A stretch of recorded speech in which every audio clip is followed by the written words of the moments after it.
Story time. So, do aliens and UFOs really exist? Well, I'm here to tell you that absolutely they do. We cannot sit here and believe that we're the only species here in the world. We have to stop being selfish and closed minded. But I can only tell you about my own personal testimony. And until you have your own experience, you can deny it all you would like. And you can call everybody like myself who's had an experience crazy and whatnot. And that's perfectly fine. It's not our job to convince you in any way. It is our job to create awareness. So here's my story. When I was a teenager, I had my own personal experience. And it wasn't the first one, but it was the most significant one, okay? I was at a gymnasium event, and I was there with my boyfriend at the time. We were outside in intermission, in an area where it was far away from the rest of the, students and kids and the whole activity of the event. And we were goofing off and just sitting there it was like some bleachers that were nearby. And at one point of our goofing off, it just got quiet, it got silent, and we started stargazing. And I noticed that there was a star that kept approaching, kept getting closer and closer, but everything was quiet. And we were like, oh, is that a chopper? Is that an airplane? But you can normally hear those things, which we didn't. It didn't make any noise. So as it got closer, we started messing around and we're saying, oh, well, he actually said it. He was like, oh, it's a UFO, ha, ha, ha. And I was like, I think it's something. And so I'm the curious one, and I started going towards it. So as this light is getting closer, I'm walking towards it. It's, hovering this way, same area that we're in. And so I come to the point where it's becoming more and more visible to me. And now he's getting freaked out because now he sees it too. And he's like, it is a UFO. It's a UFO. Get out of there. And he's just freaking out. And I was like, stop messing around. It's probably just military, because I grew up military, but I came up to the point to get a better look at that thing, that star in the sky. And it came up to the point where it literally hovered right above me. So literally like this, up in the sky. So I'm looking up and it's still, and I'm still, and I'm just really looking at it. When you look at something, you're like, what? And you're like so tuned into it because you're so inquisitive, like, what is it, And I was so intrigued and so inquisitive, and I'm looking, and then it like click, like, this legit is a UFO. And at that point, a light did shine down on me, but it wasn't like a beam me up Scotty. It was more like a subtle flashlight, okay? And it did start illuminating around me to the point where he freaked out. He ran up to me and pulled me out of that little dim light. He got me scared at that moment, and we started running. Now, what was interesting is the sky was still. And we're like, didn't anybody else see that? And a few seconds after he pulled me and we started running, we came to a point that we stopped to kind of look back. That's when we saw about three to four black helicopters that were approaching it. And the funny thing is, the helicopters didn't have any noise.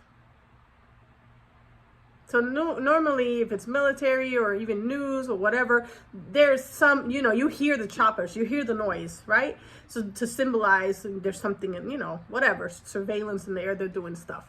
But these 3 to 4 black helicopters that came after this UFO that we saw made no noise at all. So that kind of confirmed to me that it was a real situation. I even drew it. I saw one, it was like this. Legit, like I wish I had a picture because I did see one years later in an article, but if you kind of look at it, it reminded me of the disc of a Ouija board. That the way that's formulated, that is what it looked like. Kind of triangular, but not really, because like I said, started triangular, but it had the little like loop legs at the end, and then lights, a lot of teeny lights. So that was my experience as a teenager. I was not the only one there who witnessed it. till this day, when I talk to my now ex-boyfriend of many, many years ago, we still crack about, oh, remember that time we saw a UFO? And nobody believes us because me and him are the only ones that had the experience, except my family, because they're in the military and they, you know, we know stuff. But that was way back in 1996, guys. Okay?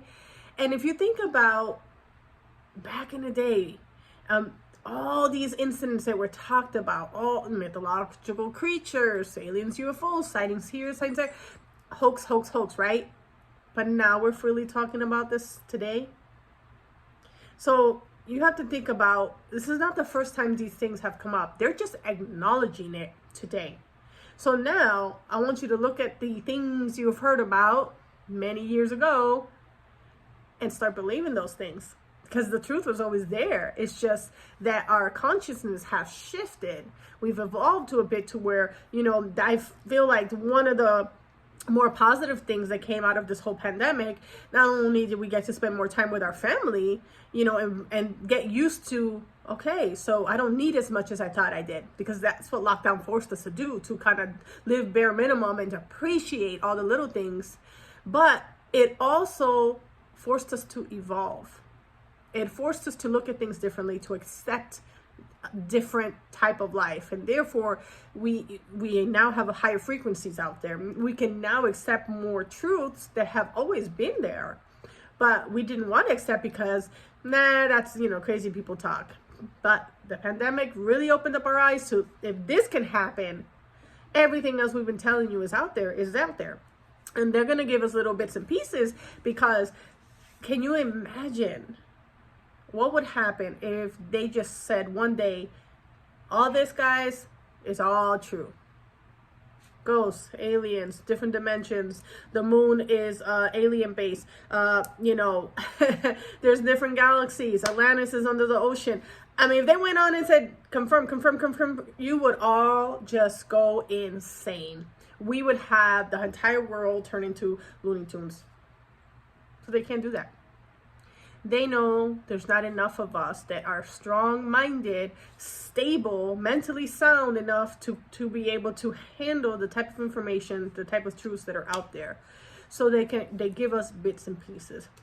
They've been giving us bits and pieces throughout the world through cartoons. Well, the easiest way to soften truth is to make it look like a joke. You know, make it look entertaining. But it's there. It's in your face.